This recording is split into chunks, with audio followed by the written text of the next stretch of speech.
Pakar dari lembaga think tank Amerika Serikat yang fokus soal kebijakan luar negeri Quincy Institute for Responsibility Statecraft, Trita Parsi menilai Israel kena batunya karena meremehkan kekuatan Iran.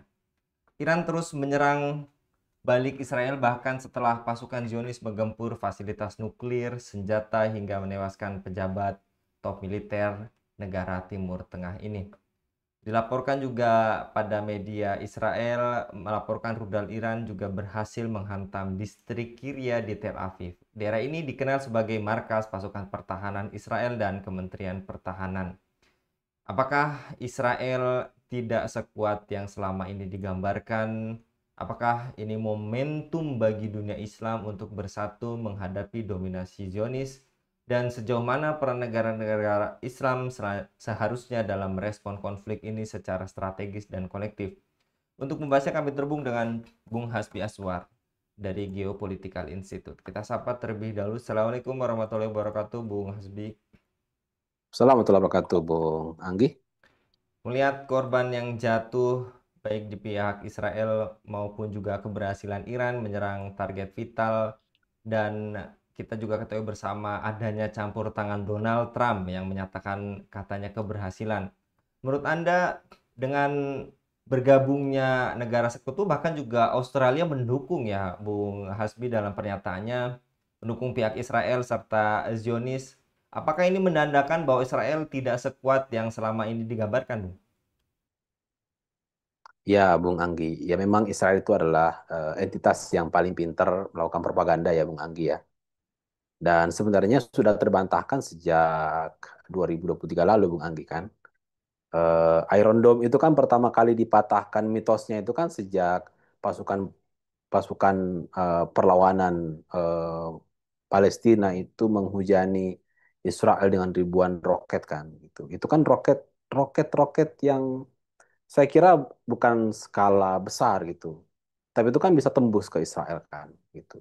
Dan itu saya kira pertama kalinya saya kira ya eh, apa namanya mitos dari kekuatan Iron Dome atau kekuatan pertahanan pertahanan misil Israel itu ternyata bisa ditembus. Dan setelah itu Hizbullah juga ikut nyerang di wilayah Israel Utara yang membuat 60.000 orang akhirnya mengungsi gitu. Kemudian Houthi juga sampai sekarang nyerang bahkan sampai ke pangkalan udaranya Israel kan gitu. Dan ditambah lagi Iran juga nyerang pada akhirnya. Jadi itu semua menjadi tanda Bung Anggi bahwa Israel itu sangat lemah sebenarnya. Dan yang membuat Israel kuat itu kan sebenarnya dua Bung Anggi ya.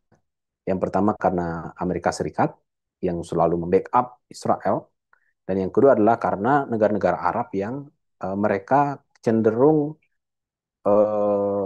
cenderung tidak berbuat banyak untuk mengganggu eksistensi atau bahkan mempersoalkan eksistensi Israel di Timur Tengah gitu. Kebanyakan mereka cuman bermain dalam level narasi atau lisan kecaman-kecaman, tapi dalam level praktis bahkan sekarang negara-negara Arab itu kecenderungannya melakukan normalisasi dengan Israel.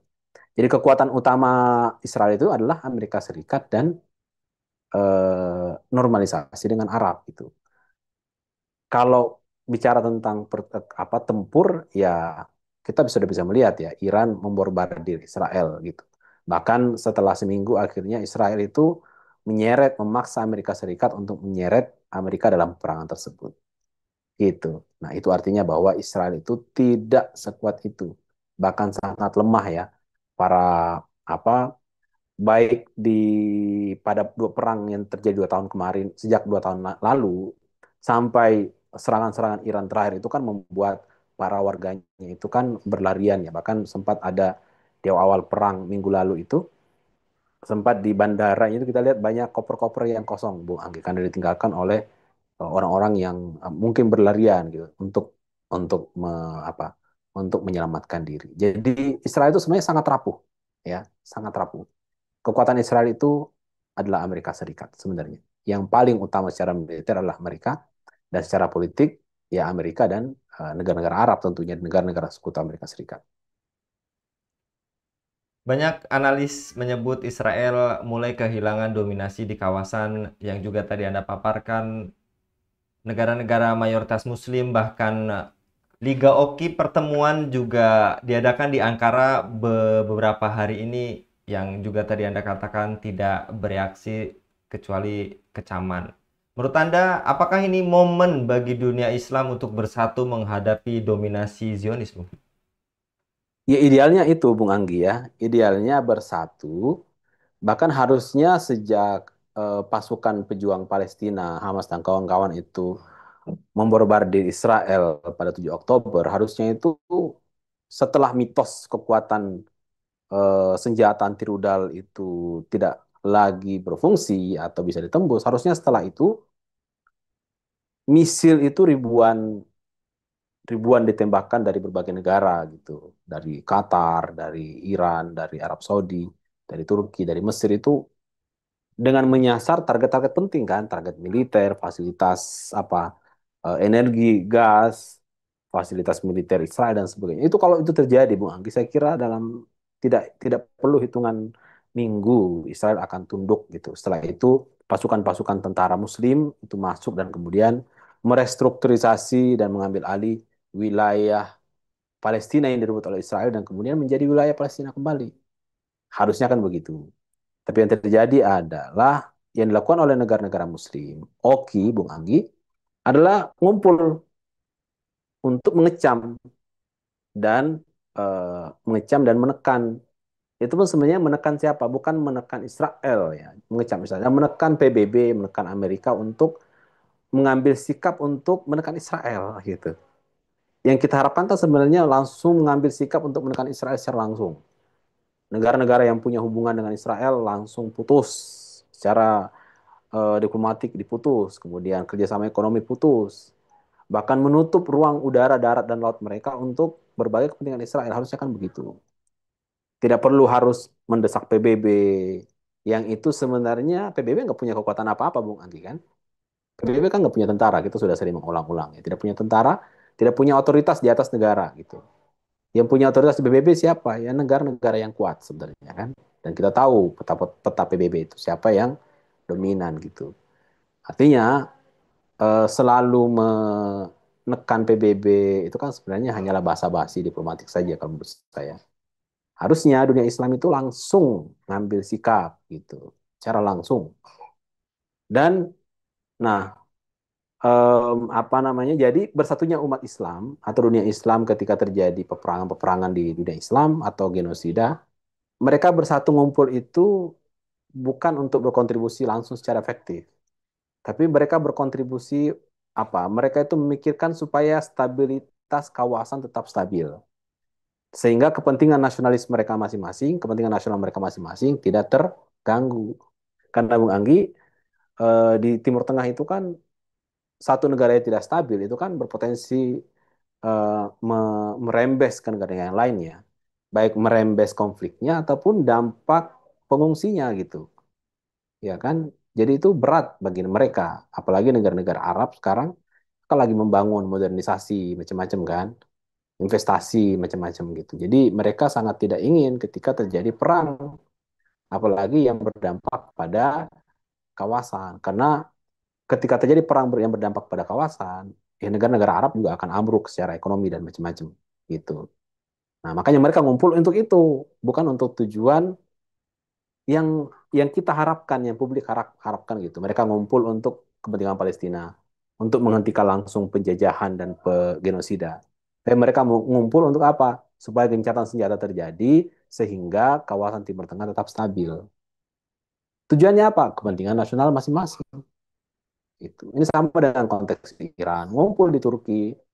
Itu mereka cuma intinya berbagi sharing apa ya. Mereka berbicara bagaimana supaya Iran ini bisa didesak untuk berhenti berperang melawan Israel sehingga kawasan stabil dan eh, apa penerbangan, kegiatan aktivitas ekonomi dan lain-lain bisa berjalan secara normal. Karena yang selalu menjadi pertimbangan negara-negara kawasan Timur Tengah itu kan itu. Selalu itu yang menjadi persoalan mereka. Mengapa mereka tidak mau bersikap atau berkontribusi secara efektif dan langsung terhadap Palestina. Bahkan yang tadi Anda paparkan terhadap guncangan di kawasan rencana Iran pun akan menutup Selat Hormuz tidak mustahil gitu, Bung Hasbi. Dan mengapa peran negara-negara Islam yang tadi juga Anda katakan tidak secara strategis dan kolektif, justru kita digiring dengan isu Sunni dan Syiah. Bagaimana pendapat Anda, Bung? Untuk saat ini saya kira isu Sunni Syiah tidaklah direspon secara besar ya, Bung Anggi ya. Karena sekarang orang lagi fokus untuk menjadikan Israel sebagai musuh bersama, ya kan.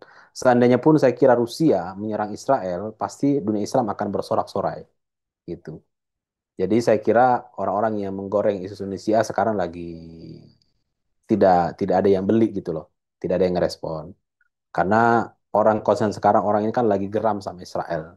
Jadi saya kira siapapun yang memerangi Israel sekarang, walaupun bukan Muslim sekalipun, saya kira umat Islam pasti akan bersorak-sorai. Gitu. Jadi mau Syiah kayak mau ya Houthi pun Bung Anggi, Houthi Hizbullah kemarin memerangi Israel dengan apa ya dari tahun kemarin memerangi Israel pun, saya kira umat Islam sedunia senang gitu. Bahkan kita selalu mengatakan ya kalau bisa yang datang itu adalah negara-negara Muslim semuanya gitu. Kalau memang agak merasa kecewa karena yang datang Syiah ya sudah negara-negara Muslim Sunni yang terlibat, nggak usah memainkan isu Sunni Syiah, ya kan? Apalagi wah itu kan Syiah, wah, ngapain membela Syiah? Ya sudah kalau memang negara-negara pemimpin negara kita Sunni ya sudah kita dorong negara Muslim Sunni, mayoritas Sunni untuk ikut terlibat gitu.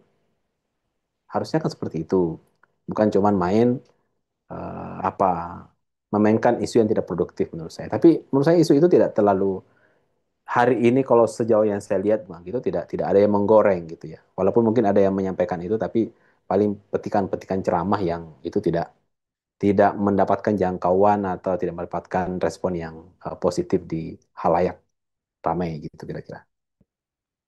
Yang tadi Anda paparkan, apakah ini tandanya Anda melihat bahwa pentingnya dunia Islam tampil sebagai kekuatan adidaya global yang mampu menghantam hegemoni Israel, Amerika, dan sekutunya, Bung?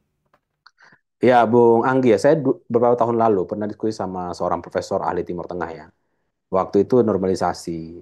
Beliau mengatakan ya, memang normalisasi adalah salah satu opsi yang bisa kita pilih dengan Israel, biar kita bisa menekan Israel kan. Nah, tapi waktu itu eh, saya dan beberapa teman-teman menjawab bahwa sejak dulu Israel itu melakukan normalisasi dengan beberapa negara Muslim, tapi tidak ada kontribusi positif terhadap Palestina kan. Mesir, Turki, Yordan itu kan sudah lama gitu. Bahkan Turki sejak awal mengakui Israel kan, sejak era Reza Pahlavi gitu. Mustafa Kemal Atatürk maksud saya. Dan itu tidak tidak berkontribusi positif terhadap Palestina gitu. Nah, saya mengatakan begitu kan. Makanya saya bilang ya solusinya Israel itu harus dihancurkan, dunia Islam harus bersatu. Tapi profesor itu bilang ya kita itu sudah pengalaman perang dengan Israel dan selalu kalah gitu kan. Nah, cuman nah ini yang penting menurut saya ya. Kita itu kalah dalam perang-perang tahun 48, kemudian 53, 67, 73 ya kalau tidak salah. Itu bukan karena memang waktu itu kondisi pasca pasca kolonialisasi lah istilahnya ya, pasca kemerdekaan. Yang saya kira secara infrastruktur militer, ekonomi memang kondisinya agak terseok-seok gitu. Tapi sekarang Bung Anggi, kondisi militer dunia Islam ini sangat maju sekali gitu, ya kan? Dan ini terbukti dengan ya nggak usah bicara negara lah, Iran gitu ya. Hamas bisa membuat Israel itu luar biasa kelelahan kan, frustrasi, kelelahan gitu. Hizbullah juga sama, Houthi juga sama. Nah, tambah lagi Iran, wah tambah ngeri kan? Itu memaksa Amerika akhirnya turun tangan kan, gitu. Nah, artinya apa? Satu Iran saja, negeri Muslim saja, ditambah kelompok-kelompok yang lain, itu bisa membuat Israel itu ketakutan. Apalagi yang turun tangan adalah negara-negara Muslim. Nggak usah Indonesia nggak usah ikut lah. Ya, kita kan terlalu jauh. Negara-negara Muslim yang ada di sekitar itu kalau dikalkulasi, Bung Anggi, jumlah kekuatan eh, tentara atau sumber daya manusia dunia Islam di Timur Tengah khususnya itu sekitar 2 juta 3 juta orang gitu jutaan orang tentara kaum muslim yang ada di wilayah Timur Tengah Bung Anggi kalau digabungkan ya yang terbesar di sana ada Turki ada Iran ada Mesir itu termasuk Arab Saudi. Nah sementara Israel cuman tentara aktif 100.000 lebih tentara cadangan ya cuma sekitar berapa 200.000 300.000 Kalau digabung semuanya cuma sekitar 400.000 gitu. Itu 400.000 itu kalau tidak salah itu sama dengan jumlah tentara aktifnya Turki, Bung Anggi. Ya kan itu belum digabung yang lain. Artinya apa?